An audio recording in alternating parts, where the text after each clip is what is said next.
ओम पूर्णमद पूर्णमिदं पूर्णात् पूर्णमुदच्यते पूर्णस्य पूर्णमादाय पूर्णमेवावशिष्यते।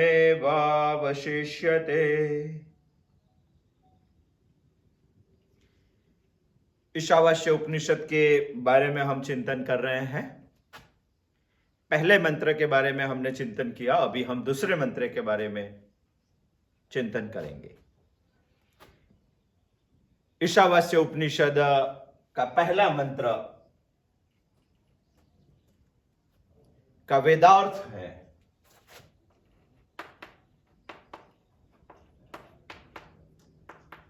तत्वज्ञ। पहला मंत्र हमें बता रहा है किसके बारे में है, वो हमें बता रहा है उसका कुछ वेदार्थ निकाले, उसका कुछ निष्कर्ष निकालेंगे। वो होता है तत्व ज्ञान को जानने वाला तत्वज्ञानी। क्योंकि इसमें हमें ईशावास्यमिदं सर्वम यत्किंच जगत्यां जगत तेन त्यक्तेन भुंजीथा मा घृतः कश्यश्वेत धनम करना है। इसलिए हम इसका निष्कर्ष निकालेंगे कि पहला मंत्र ईशावास्य उपनिषद का तत्व को जानने वाले के लिए है, और जो तत्व को जान लिया, जो तत्व को जानने की इच्छा करता है, उसके लिए पहला मंत्र है। मगर हमें यह भी सोच में आता है कि यदि तत्व को जानने वाले के लिए पहला मंत्र है तो हमारा क्या, हम कहां आते हैं इसमें। मगर उपनिषद हमें भी दुख मुक्ति के रास्ते पे ले जाने का सोच रहे हैं, क्योंकि उपनिषद हमारी मां है। वैसे तो भगवान ने इस सृष्टि को निर्माण किया है सृष्टि को चलाने के लिए, मगर कई लोगों का प्रश्न है कि सृष्टि ऐसी कैसी भगवान ने निर्माण की जो ऊपर नहीं जाती है, ऊर्ध्व नहीं होती है, जो निम्न जाती है, निचले स्तर पे जाती है, ऐसी क्यों निर्माण की। भगवान ने तो सृष्टि चलानी है, इसलिए उसकी निर्मिति इसी तरह की। मगर श्रुति हमारी मां है, यह श्रुति ने तो हमें दुख मुक्त करवाना है, चाहे जो भी हो जाए, सारी दुनिया को उसे दुख मुक्त करवाना है। इसीलिए तो श्रुति बार बार हमें जोर से बता रही है, ईशावास्यमिदं सर्वं यत्किंच जगत्यां जगत् तेन त्यक्तेन भुंजीथा मा घृतः कस्यश्वेत धनम। मगर यह हमें प्रश्न होता है कि यह मंत्र तो तत्व को जानने वाले लोगों के लिए है, तो हमारा क्या, हमारा क्या, इसके बारे में हम सोचेंगे तो शास्त्रों ने ज्ञानियों का 3 प्रकार दिया है, उसमें से हमारा कौन सा प्रकार है हम सोच लेंगे। पहला प्रकार है दृढ़ ज्ञान, दूसरा प्रकार है अदृढ़ ज्ञान, और तीसरा एक प्रकार है अज्ञान, जिसको अदृढ़ भी नहीं है। हम कहां आते हैं वो हमें सोचना चाहिए, और श्रुति ने जहमत उठाई है कि तीनों को दुख मुक्त करवाना है, तीनों को। इसीलिए तो बार बार हमें ईशावास्य उपनिषद कुछ बता रहा है, वो हमें अंदर से निकाल के उसका गूढ़ रहस्य हमें जानना चाहिए। दृढ़ ज्ञानी कौन है? जिसको मजबूतपने समझ में आ गया है कि ईशावास्यमिदं सर्वम, इसको हम दृढ़ ज्ञानी बोलते हैं। वो श्रवण करते हैं, सुनते हैं, समझते भी हैं, और समझकर स्वानुभव भी है उसका। जो समझते हैं वो स्वानुभव में लाने का प्रयत्न करते हैं। और उपनिषद हमें यह बता रहा है कि जिसको स्वानुभव आ गया वो तीनों ऐषणाओं को छोड़ने का प्रयत्न कर, तीनों ऐषणाओं को छोड़ देता है। 3 ऐषणा ने गत बार हमने सोचा था, गत बुधवार को, लोकेषणा, वित्तेषणा और पुत्रेषणा। यदि ये 3 ऐषणा नहीं रही तो संसार ही नहीं रहेगा, संसार का त्याग हो जाएगा, किसी भी चीज के प्रति राग नहीं होगा। यदि यह हो गया तो वो साधन चतुष्टय संपन्न हो जाएगा। साधन चतुष्टय संपन्न हो गया तो उसको विराग हो जाएगा। विराग माने राग नहीं, वो उसको ही हम सन्यास बोलते हैं। ये आदमी पहली कक्षा में ऐसे चलता है कि जिन्होंने समझ में आ गया कि सारी दुनिया द्वैत नहीं है, अद्वैत ही है। ईशावास्यम इदम सर्वम माने ये आदमी, ये इंसान ईशावास्य उपनिषद का पहला मंत्र समझ के सारी दुनिया में जो द्वैत है उसे अद्वैत से आच्छादित कर देता है। ईशावास्यमिदं सर्वं यत्किंच जगत्यां जगत् तेन त्यक्तेन भुञ्जीथा मा गृधः कस्य स्विद्धनम्। दूसरा है अद्रध ज्ञान। अद्रध ज्ञान माने वो सुनता भी है, समझता भी है, मगर स्वानुभव के साथ उसको तालमेल करने के लिए प्रयत्न कर रहा है। उन्होंने तीनों ऐसा छोड़ी नहीं है, छूटने का ट्राई कर रहा है, छोड़ने का ट्राई कर रहा है, वो प्रयत्न कर रहा है। उसके पास साधन चतुष्टय संपन्न नहीं है वो, मगर साधन चतुष्टय संपन्न बनने के लिए वो प्रयत्न कर रहा है। ब्रह्माभ्यास भी नहीं है, सतत ब्रह्म का अध्ययन भी उसे नहीं है, मगर वो सब करने का वो प्रयत्न कर रहा है। उन्होंने वो सब पढ़ लिया है। दूसरा एक वर्ग है। और तीसरा भी एक वर्ग है जिन्होंने सुना ही नहीं है कभी, समझने की बात तो छोड़ो, ऐषणाओं को भी नहीं समझता है वो, ऐषणा क्या है वो भी नहीं मालूम है, ब्रह्माभ्यास क्या है वो भी नहीं मालूम है, साधन चतुष्टय संपन्न में कौन से 4 साधन आते वो भी नहीं मालूम है। वो सब तो बात छोड़ो, उसको आत्मज्ञान क्या चीज है वो भी नहीं मालूम है। इस जीवन में आत्मज्ञान को समझना चाहिए, मुझे जानने के लिए वो एक चीज है वो भी उसको मालूम नहीं है। उसको विराग की तो कहां बात करेंगे, संन्यास की तो कहां बात करेंगे, संसार छोड़ने की तो बात ही कहां करेंगे। उसको ये सब कुछ मालूम नहीं है। ये है अज्ञानी। अज्ञानी मैं कहां आता हूं वो तीनों समझकर हमें सोच लेना चाहिए, सोच लेना चाहिए। मगर उपनिषद हमें बता रहे हैं कि तीनों को हमें दुख मुक्त कराना है, वो जल्दी हो जाएंगे, वो दुख मुक्त होने के रास्ते पे हैं और उसको कुछ भी समझ में नहीं आ रहा है। इसके लिए उपनिषद, ईशावास्य उपनिषद ने दूसरा मंत्र प्रवृत्त किया है। यदि हम सोचेंगे, मैं सोचूंगा, तो मेरे लिए ईशावास्य उपनिषद का दूसरा मंत्र है, वो हमें पढ़ना ही चाहिए। मगर कई लोगों को ऐसी शंका होती है कि ये शास्त्रों ने ऐसे प्रकार क्यों बनाए, ये तो हमारे कपड़े निकल जाते हैं, ऐसे क्यों बनाया? वो बनाना ही पड़ता है। वो बनाने से हमें समझ में आता है कि आत्मज्ञान का अधिकारी कौन है। मैं नहीं हूं तो मैं होने का प्रयत्न करूंगा। उपनिषद हमारी मां है और मां सबको साथ में लेकर चलना चाहती है और मां को सबको दुख मुक्त करवाना है। यदि हम सोचेंगे एक मां के 3 बच्चे हैं, बड़ा बहुत होशियार है, दूसरा होशियार बनने का प्रयत्न कर रहा है, तीसरे को 2 पांव नहीं है, चल भी नहीं सकता है, तो क्या करने का?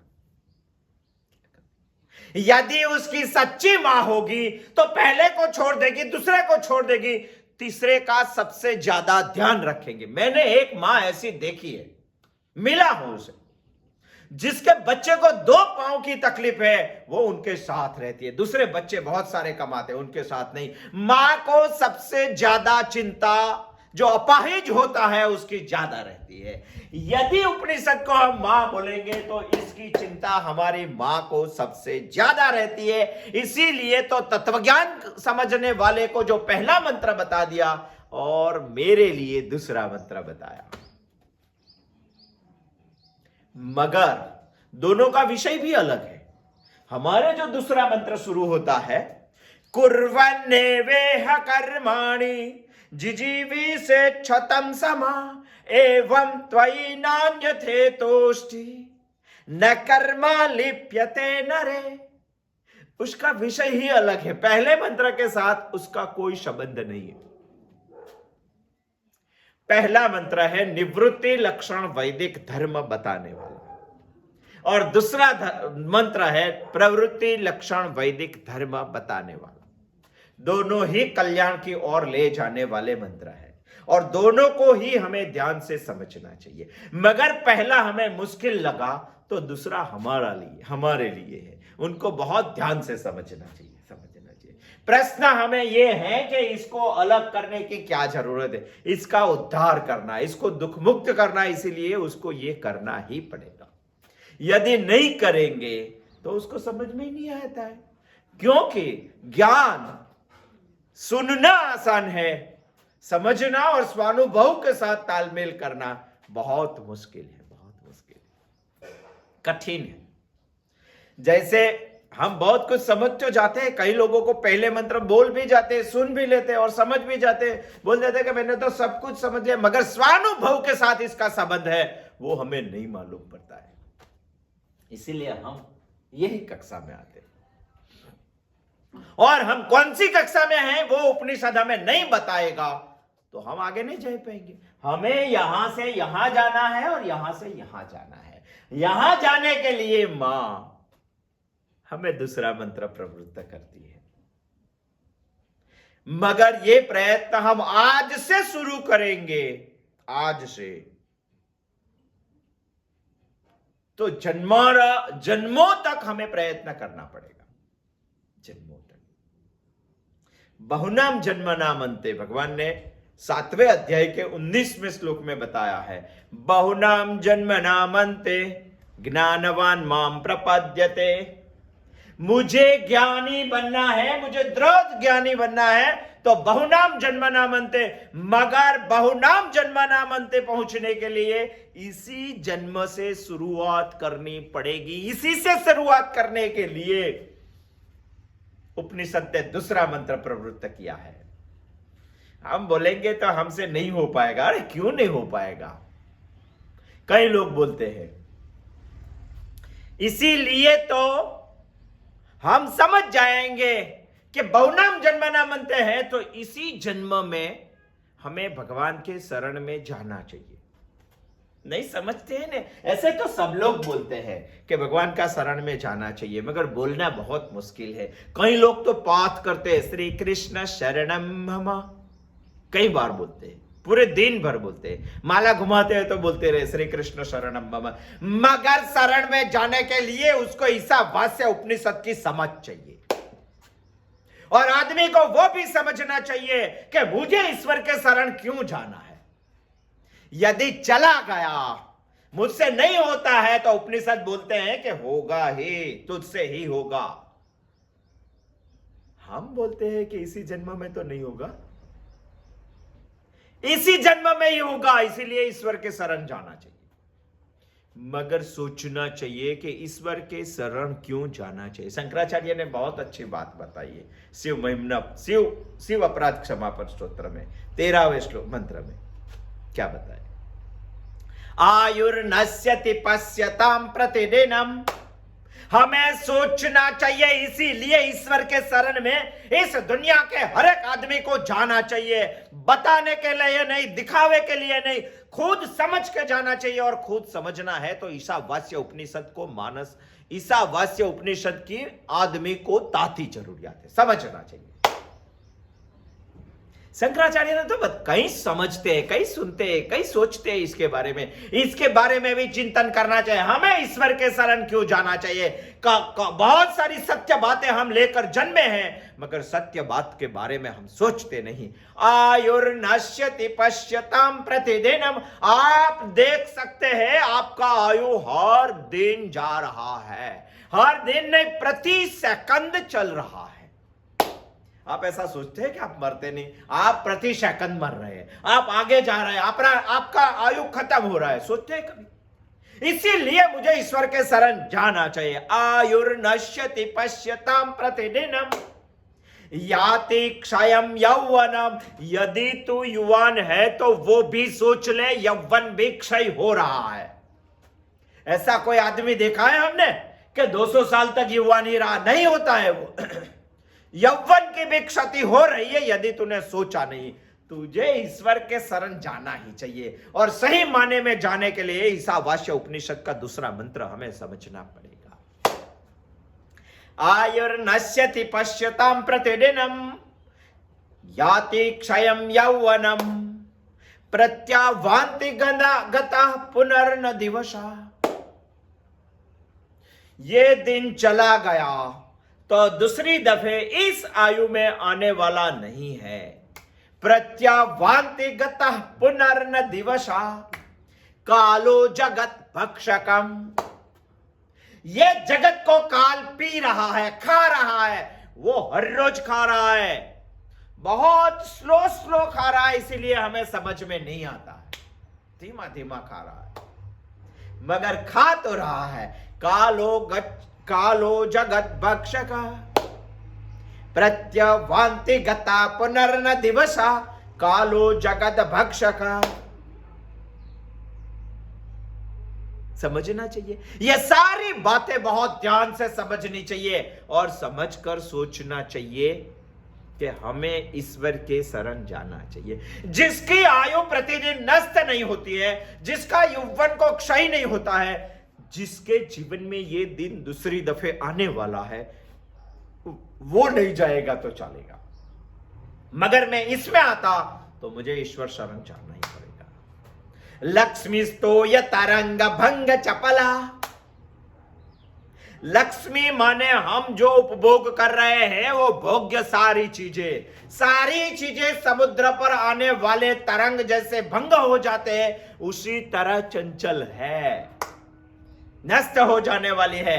हम कभी नदी के किनारे जाके बहते हैं क्या, सरिता के किनारे जाके, और देखा है उसमें आने वाले तरंग, अरे प्रति सेकंड क्षय हो जाता है उसका और दूसरा निर्माण होता है, फिर चला जाता है, फिर दूसरा। अरे उसी तरह हमारे जीवन में भी पूरी संपत्ति और उपभोग के लिए आने वाले वस्तु जो हमने खड़ी की है, वो सब लक्ष्मी स्तोय तरंग भंग चपला विद्युत चलम जीवितम। ये जीवन कैसा है, जैसे बारिश की मौसम आती है, अभी आएगी थोड़े दिन में, बारिश की मौसम आती है और आकाश में जब बिजली का चमकाना होता है, विद्युत चलम जीवितम। ये जीवन तो बिजली के एक चमकारे जैसा है। हम सोचिए कि ऐसा नहीं है, हम तो सालों से, ऐसा लगता नहीं है आपको, फिर भी आपको सोचना है। तो यदि आपके साथ रहने वाला कोई आदमी चला गया भगवान के पास, तो उसके जीवन के बारे में सोचना चाहिए। लक्ष्मी स्तोय तरंग भंग चपला विद्युत चलम जीवितम। अरे बिजली के चमकारे के जैसा जीवन है, आदमी को सोचना चाहिए। यदि समझ में नहीं आता है तो तेरे खुद के साथ जो रहता है वो यदि यम सदन चला गया तो उसके बारे में सोचना चाहिए। ऐसे क्षण भर में वो आके चले गए ऐसा लगता है। तस्मान माम शरणागतम शरणदा। क्या बोल रहे हैं शंकराचार्य, त्वम रक्ष रक्षाधुना। भगवान के शरण जाना चाहिए, नहीं तो ये बात सारी समझ में आ जाएगी। हमें क्यों भगवान के शरण जाना चाहिए, तो ये बात सोचनी चाहिए। आयुर्नश्यति पश्यताम प्रतिदिनम याति क्षयम यौवनम। ये नहीं होता है तो नहीं जाना चाहिए, मगर ये सब होता है। कई लोग बोल रहे हैं कि हमें ये इस जन्म में तो नहीं होगा। उपनिषद बोल रहे हैं कि इसी जन्म में होगा। यदि तुझे पहला मंत्र समझ में नहीं आया है तो कुर्वन्नेवेह कर्मणि कुर्वन्नेवेह ईशावास्यमिदं सर्वम। तुझे समझ में नहीं आया तो कुर्वन्नेवेह कर्माणि जिजीवी से क्षतम समा। इस जन्म में ही 100 साल तक सत्कर्म करके करते करते जीने की इच्छा करना, इसी जन्म में करना। कई लोग बोल रहे हैं कि इसी जन्म में तो नहीं होगा, हम आने वाले जन्म में करेंगे। उपनिषद बोल रहे हैं कि आने वाले जन्म आप ऐसा मत सोचो कि यहां से अच्छा होगा। आपने यहां जैसे संस्कार खड़े किए वही संस्कार को खर्च करने के लिए आने वाला जन्म है। जैसे हम एक नदी के किनारे जाते हैं, एक दिन पानी बहुत है, बहाव बहुत है, हमको तैरना आता नहीं, बहुत सारे मित्र उसमें स्नान कर रहे हैं, हमें भी कूदी लगाने के लिए कई लोग बोल रहे हैं, मगर हमें डर लगता है पानी से, कूदने से। हम कूदते नहीं हैं। कई लोग बोलते हैं आओ आओ आ जाओ, तो हम बोलते हैं कि नहीं आज नहीं, कल आऊंगा। हम घर चले गए, फिर दूसरे दिन नदी के किनारे आ गए, दूसरे दिन नदी के किनारे आ गए, बहुत सारे मित्र नहा रहे, वो बोल रहे हैं, स्नान कर रहे हैं, वो बोल रहे हैं कि आप आ जाओ, मगर हम दूसरे दिन भी नदी के पानी में नहीं पड़ते हैं, क्योंकि हमारा गत दिन का जो संस्कार है वो आज भी खड़ा है और मजबूत बन के खड़ा है, और हमें बोल रहा है कि पानी में नहीं कूदता है, नहीं कूदता है। तीसरे दिन और मजबूत हो जाए। हमारा इस जन्म में एक संस्कार हो गया, यदि कई लोग कल्याण करने वाले मार्ग को समझते हैं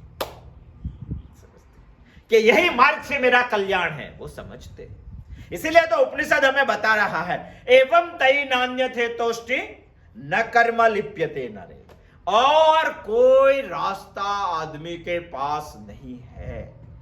यह सोचने के बाद हमें समझ में आ जाता है कि हमारा कल्याण का मार्ग कौन सा है। समझ में आने पर भी आदमी को ये छोड़ने की आदत पड़ जाती है। ये कल्याण का मार्ग है, मगर हमसे नहीं हो पाएगा, ये छोड़ने की आदत हो जाए। यदि हम ये जन्म में नहीं करेंगे और आने वाले जन्म में करने का कुछ सोच रहे हैं, तो आने वाले जन्म में भी कल्याण का मार्ग हमें समझ में आएगा, मगर कल्याण का मार्ग छोड़ने की आदत हमें पड़ जाएगी, हम छोड़ दें। इसीलिए आने वाले जन्म में भी नहीं, श्रुति ईशावास्य उपनिषद हमें बता रहा है कि इसी जन्म में ही हमें शुरुआत करनी है। कुर्वन्नेवेह कर्माणि, मेरा कुछ लधन चला गया, ईशावास्यमेदं सर्वं कुर्वन्नेवेह कर्माणि जिजीविषेच्छतां समा। 100 साल तक सत्कर्म करते करते जीने की इच्छा रखनी चाहिए, क्योंकि यदि हम सत्कर्म में जुड़ गए तो कल्याण के मार्ग से कभी भी च्युत नहीं हो पाएगी। यदि हमें कर्म के और प्रस्थान शुरू करने का शुरू कर दिया, कर्म प्रस्थान शुरू कर दिया, तो हमारा नाश कभी नहीं होगा। और इसीलिए श्रुति हमारे लिए पहला मंत्र निवृत्ति लक्षण धर्म वैदिक धर्म का बताया, अभी हमें प्रवृत्ति लक्षण वैदिक धर्म बताएगा। दूसरे मंत्र का प्रयोजन है, कई लोगों ने सिर्फ श्रवण ही किया है और श्रवण भी नहीं किया, आत्मज्ञान को समझते नहीं, उसके लिए दूसरा मंत्र है। कई लोगों साधन चतुष्टय संपन्न नहीं है, उसके लिए दूसरा मंत्र है। थोड़ा बहुत समझ लिया, मगर तीनों ऐसा उससे छुट्टी नहीं है, उसके लिए दूसरा मंत्र है। सब कुछ हो गया मगर ब्रह्माभ्यास नहीं होता है, सतत ब्रह्म का अध्ययन नहीं होता है, उसके लिए दूसरा मंत्र है। शुक्ल यजुर्वेद के 91 शाखा के 40 अध्याय में से अंतिमतः अध्याय ईशावास्य उपनिषद है। 39 अध्याय में सारी प्रवृत्ति लक्षण वैदिक धर्म के बारे में बात की है, और ईशावास्य का पहला मंत्र हमें निवृत्ति लक्षण बता रहा है। वो 39 जो मंत्र है, 39 जो अध्याय है, उसका निष्कर्ष भी ईशावास्य उपनिषद ने हमें बताना चाहिए। वो 39 अध्याय का निष्कर्ष हमें ईशावास्य उपनिषद दूसरे मंत्र में बता रहा है। कुर्वन्नेवेहि कर्माणि जिजीविषेच्छतं समा एवं तैनान्यथे तोष्टि न कर्मा लिप्यते नरे। इसीलिए हमें दूसरा मंत्र ईशावास्य उपनिषद बता रहा है। दूसरे मंत्र के बारे में सोचने से पहले हमें उसके कुछ स्टेप समझ में आ जाना चाहिए। हम दूसरे मंत्र के बारे में कितनी चीज सोचने वाले हैं, वो हम अभी सोच रहे हैं, जिसको हम बोलेंगे सोचने का कुछ स्टेप, सोचने की पद्धति। दूसरे मंत्र के बारे में क्या सोचेंगे? पहला मंत्र, दूसरे मंत्र में पहले एक शब्द है कर्माणि। कर्माणि कुर्वन्नेवेह कर्माणि, कर्माणि माने कर्मों। हम सोचेंगे, क्योंकि पहली पंक्ति ईशावास्य उपनिषद ने बता दी है कि कर्म करते करते 100 साल तक जीने की इच्छा रखो।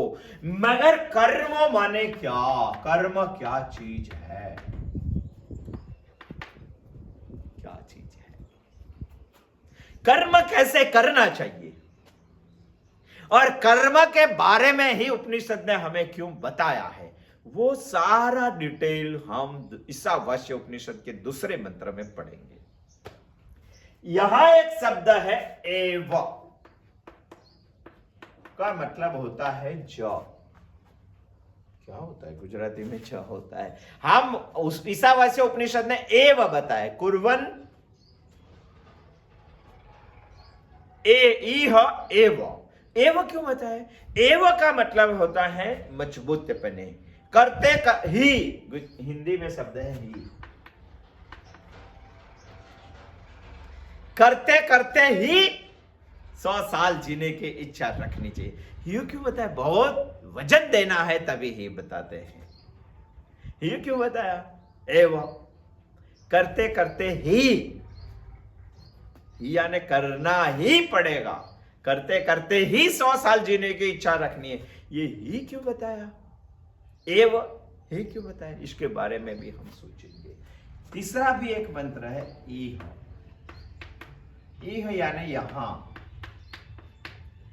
यहां माने कहां? यहां इसमें क्या क्या चीज आती है? यहां माने यहां।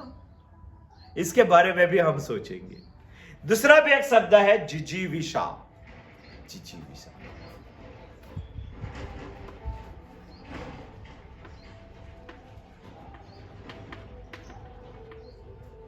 इसके बारे में भी हम सोचेंगे। जिजीविषा के बारे में, जीने की इच्छा सोचना चाहिए। और उपनिषद ने उसमें यह क्यों बताया, वो भी हमें समझना चाहिए।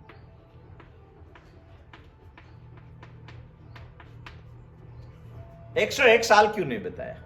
50 साल क्यों नहीं बताया? 80 साल क्यों नहीं बताया? 200 साल क्यों नहीं बताया? 100 साल ही क्यों बताया? इसके बारे में भी हमें सोचना चाहिए। कुर्वन्नेवेहि कर्माणि, कुर्वन्नेवेह कर्माणि, जिजीविषेच्छतं समा। और दूसरी पंक्ति है इस मंत्र की, एवं त्वयि नान्यथेतोष्टि न कर्मा लिप्यते नरे। इसमें भी बहुत सारे विषय ऐसे हैं जिसके बारे में हमें सोचना चाहिए। एव शब्द है इसी प्रकार। इसी प्रकार माने किसी प्रकार, सोचना चाहिए इसके बारे में। त्वयि तेरे लिए व्यक्तिगत बात उपनिषद ने की है, ऐसा क्यों बताया उपनिषद ने, उसके बारे में भी सोचना चाहिए। त्वयि व्यक्तिगत बात बताया। अन्यथा न अस्ति, दूसरा कोई रास्ता नहीं है। माने दूसरा कौन कौन सा रास्ता है, और इसकी ही क्यों ताती जरूरियात है कि उपनिषद ने ऐसा बताया कि दूसरा कोई रास्ता नहीं है। इसके बारे में भी हम सोचेंगे। न कर्म लिप्यते नरे, उपनिषद ने ऐसा बताया कि यही रास्ते से चलेंगे। कौन सा रास्ता? 100 साल तक कर्म करते करते ही जीने की इच्छा रखनी चाहिए। यदि ये रास्ते पे चले आप, तो कर्म से लेपायमान नहीं होगे। लेपायमान माने क्या? कौन लेपायमान होगा? कैसे लेपायमान होगा? कौन लेपायमान नहीं होगा? कैसे लेपायमान नहीं होगा? वो सब बातें हमें समझनी है। ईशावास्य उपनिषद के दूसरे मंत्र में पहले पंक्ति के बारे में इतने विषय, दूसरे पंक्ति के बारे में भी 5-6 विषय है, उसके बारे में हम डिटेल सोचेंगे। आज हम इतना सोच लेते हैं कि उपनिषद ने ऐसा क्यों बताया, कुर्वन्नेवेह कर्माणि जिजीविषेच्छतं समा। 100 साल तक कर्म करते करते जीने की इच्छा रखनी चाहिए, ऐसा उपनिषद ने क्या बताया, इसके बारे में इसका उद्देश्य क्या है। ये जो सेंटेंस है 100 साल तक आदमी को जीना चाहिए, वो सेंटेंस बताने के बारे में उपनिषद हमें क्या कहना चाहती है। हमें जीने की इच्छा बता रही है या कर्म करने का बता रहे हैं, क्या बता रही है। कई लोगों ने सोचकर इसका एक अर्थ निकाला है कि उपनिषद हमें बता रहे हैं, ईशावास्य उपनिषद, कि हमें जीने की इच्छा रखनी चाहिए। मगर ये जो उसका अर्थ निकाला है वो एक देशीय अर्थ है, पूर्ण अर्थ नहीं है। एक देशीय अर्थ हमें उपयोगी हो सकता है, मगर उपनिषद का गूढ़ रहस्य हमें नहीं बता सकता है। और हमें आचार्यों की दृष्टि से उपनिषद का वो रहस्य हमारे सामने लाके रखना है। मगर कई लोग सोच रहे हैं, उसके बारे में भी आज सोच लेते हैं। कई लोग उसका ऐसा अर्थ निकाल रहे हैं, कुर्वन् नेवे है कर्माणि जिजीविषे क्षतं समा।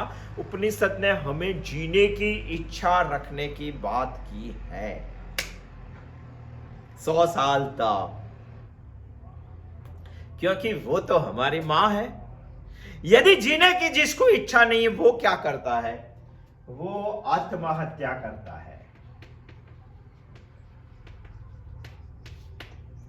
उपनिषद हमारी मां है, वो हमें आत्महत्या करने के लिए नहीं बता रही हैं और हमें बता रही है कि जीने की इच्छा रखनी चाहिए। ऐसा कई लोगों ने उपनिषद के दूसरे मंत्र की पहली पंक्ति का अर्थ निकाला है।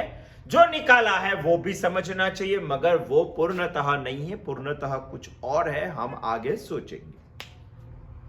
मरने की इच्छा होती है, इसके सामने, इसके विरुद्ध, इसके मत के विरुद्ध मत उपनिषद का है। जीने की इच्छा होती है। मरने की इच्छा क्यों होती है? कई लोग मर जाते हैं। अभी 10वीं कक्षा का रिजल्ट आया है, जिसका अच्छा रिजल्ट नहीं आता है वो मर जाते हैं। उसने किए हुए कर्म का फल सामने आता है, वो फल भुगतने से वो डरता है, और डरता है वो मरने की इच्छा कर देता है। इसको ईशावास्य उपनिषद बोलते हैं जिजीविषे क्षतं समा। 100 साल तक जीने की इच्छा रखनी चाहिए। क्यों? क्योंकि उपनिषद हमें यह भी बता रहे हैं, हमारा शास्त्रों हमें यह भी बता रहा है कि कर्म के फल से डर कर मरना नहीं चाहिए, क्योंकि कर्म के फल तो भुगतना ही पड़ेगा। अवश्यमेव भुक्तव्यम, उसके बगैर वो जाएंगे नहीं। यदि आपके पास 1 क्विंटल गेहूं है, यदि आपको आटे की जरूरत है, तो क्या पूरा 1 क्विंटल गेहूं आप पीस देते? नहीं पीसते। उसमें से 5 किलो पिसाते हैं, और 5 किलो पिसाते, आज 5 किलो पिसाया, 1 घंटे के बाद दूसरा 5 किलो पिसाया, तीसरे घंटे के बाद 5, ऐसा करते हैं आप? नहीं। क्यों नहीं करते? अरे इसीलिए नहीं करते हैं कि पिसा हुआ आटा बेच नहीं सकते, पिसा हुआ आटा किसी को दे नहीं सकते। पिसा हुआ आटा खत्म होने के बाद ही दूसरा गेहूं पीसते हैं। यह आटा खर्च हो जाना चाहिए। गेहूं तो हमारे पड़े हुए हैं, ऐसे कर्म के फल तो हमारे पड़े हुए, मगर जैसे भुगतान होगे वैसे दूसरे फल आएंगे, जैसे भुगतान होगे वैसे दूसरे फल आएंगे। भुगतना ही पड़ेगा। यदि इस जन्म में आप मरने की इच्छा करते हैं, तो सोचो आने वाले जन्म में भी आपको जो भुगतना है वो तो भुगतना ही पड़ेगा, और दूसरा आपके बदले में कोई नहीं भुगतेगा। अवश्यमेव भुक्तव्यम। इसीलिए आदमी को मरने की इच्छा छोड़ देनी चाहिए। उपनिषद हमारी मां है, इसीलिए उपनिषद हमें बता रही है कुर्वन् नेवेह कर्माणि जिजीविषे क्षतं समा। 100 साल तक कर्म करते करते ही जीने की इच्छा रखनी चाहिए, मरने की इच्छा नहीं। मरने की इच्छा क्यों आती है? हमारे शास्त्रों ने 4 पुरुषार्थ बताए जीवन में करने जैसी चीजें, धर्म, अर्थ, काम और मोक्ष। आदमी कोई भी एक पुरुषार्थ में प्रवृत्त होता है, यदि निष्फल हो गया तो उसको मरने की इच्छा हो जाती है। मगर कई सारे लोगों को तो ऐसा भी मालूम नहीं है कि एक में निष्फल हो गए तो और 3 विकल्प है हमारे पास, क्योंकि हमारे शास्त्रों ने 4 पुरुषार्थ दिया है। यदि काम और अर्थ में निष्फल हो गए तो धर्म भी है, मोक्ष भी है। आदमी को समझ में नहीं आता, एक में निष्फल होता है तो मरने की इच्छा कर देता है। शास्त्र हमें बता रहे हैं कि हम जब छोटे हैं तब से हमारी ऐसी व्यवस्था होनी चाहिए कि चारों पुरुषार्थ हमें समझ में आ जाना चाहिए। हमारी पढ़ाई में ऐसा एक स्थान होना चाहिए चारों पुरुषार्थ को। जब आदमी पढ़ने की शुरुआत करता है तब से उसको मालूम होना चाहिए कि मैं एक चीज के लिए इस दुनिया में जन्मा नहीं हूं, अर्थ के लिए जन्मा नहीं हूं, काम के लिए जन्मा नहीं हूं। मेरे लिए दो पुरुषार्थ और भी है, धर्म और मोक्ष। यदि उसको बचपन से ही मालूम है कि 4 पुरुषार्थ है, 2 में निष्फल हो गया तो बाकी के 2 में कर्म प्रवृत्त होने की उसको प्रेरणा मिलेगी। यदि उसको मालूम ही नहीं है तो क्या करेगा वो? इसीलिए तो ऋषि मुनियों ने हमारे अध्ययन के लिए तपोवन बनाया है। उसको मालूम पड़ना चाहिए कि 4 पुरुषार्थ के लिए हम जी रहे हैं। उसको मरने का विचार कभी नहीं आएगा। जिजीवी से छतम समा कुर्वन्ने वेह कर्म। यदि आप अर्थ निकालेंगे कि जीने की इच्छा उपनिषद हमें बता रहा है तो इसके बारे में ही हम सोच रहे हैं, इसके बारे में ही हम सोच रहे हैं, जीने की इच्छा। आप बोलेंगे कि मरने की इच्छा तो नहीं है, चलो, मगर जीना क्यों? अरे जीना इसीलिए है कि हमें मनुष्य जन्म मिला है और सारी सृष्टि में मनुष्य जन्म सबसे श्रेष्ठ है। बहुत समझ के बोलता हूं, इसके 1000 प्रमाण हैं। यदि आप बोलेंगे तो सब प्रमाण दे सकते हैं कि मनुष्य सबसे श्रेष्ठ है। देव से भी मनुष्य जन्म श्रेष्ठ है। आप बोलेंगे तो ऐसा नहीं होगा। इसीलिए हमें मरना नहीं चाहिए, हमें जीने की इच्छा रखनी चाहिए। कुर्वन्नेवेह कर्माणि जिजीवी से छतम समा। जीने की इच्छा रखनी चाहिए। क्यों मनुष्य जन्म श्रेष्ठ है? एक तरह से हम सोचेंगे, बहुत सारी तरह से सोच सकते हैं, मगर एक तो आज सोचेंगे कि श्रेष्ठ क्यों है। श्रेष्ठ क्यों है? पंचकोश का आदमी का शरीर बना हुआ है।